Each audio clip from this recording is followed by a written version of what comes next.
pace is being accelerated by the growing intensity of the great competition between the United States and the two revisionist great powers, China and Russia. Disruptive shifts in war's character are a matter of strategic significance. History shows that a military that first masters the new form of warfare enjoys a clear and potentially decisive advantage over its rivals. The mid-1860s found Prussia exploiting its railway system to speed its army's mobilization and deployment, and its telegraph system to better coordinate their movements. Along with the Dreyse needle gun, they formed the foundation of the railroad, rifle, telegraph revolution, which facilitated Prussia's rapid victory over Austria in the 7 Weeks' War of 1866. In the spring of 1940, Germany's integration of aviation, mechanization, and wireless, radio, to create blitzkrieg enabled it to defeat France in 6 weeks, something it had failed to accomplish despite 4 years of effort a generation before. The introduction of nuclear weapons by the United States in 1945 was widely recognized as heralding a fundamental shift in warfare. Viewed from a lagging competitor's perspective, failing to keep pace in exploiting the potential of an emerging military revolution risks operating at a severe disadvantage. Consequently, the common challenge for all major power militaries in a period of military revolution is to be the first to identify its salient characteristics and exploit its potential. Silver medals are not awarded to those who come in second.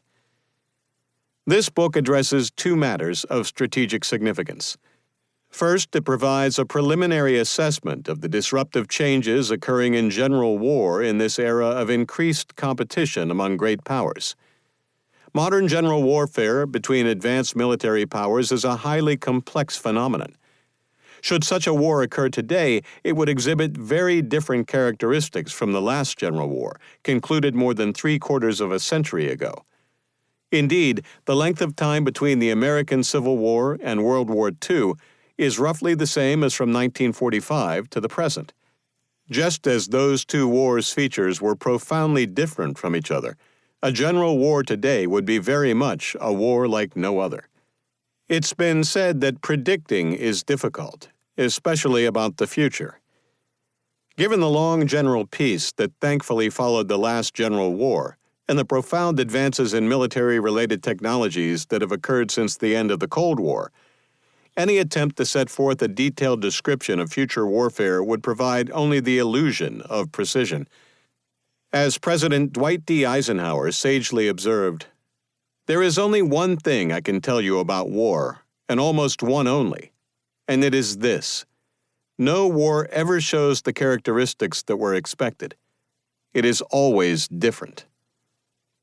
The objective here is more modest: to identify some salient characteristics of the maturing precision warfare regime, while offering some informed speculation on the features of an overlapping successor revolution. This study does not examine the extremes along the spectrum of conflict, subconventional, now popularly relabeled as gray area warfare, and nuclear war. Second, the book examines how military organizations have successfully anticipated and exploited disruptive changes in warfare faster than their rivals, creating major new sources of competitive advantage. The topic of disruptive innovation in large organizations is far too complex, and the number of cases involving great power military organizations far too small to enable a definitive treatment. The findings are therefore more suggestive than conclusive. The book consists of 2 parts. Part 1 identifies the emerging competitive environment's prospective characteristics. Using a building block approach, it begins by presenting some general trends in warfare that have emerged over the past 2 centuries and that may yield insights on the future military competition.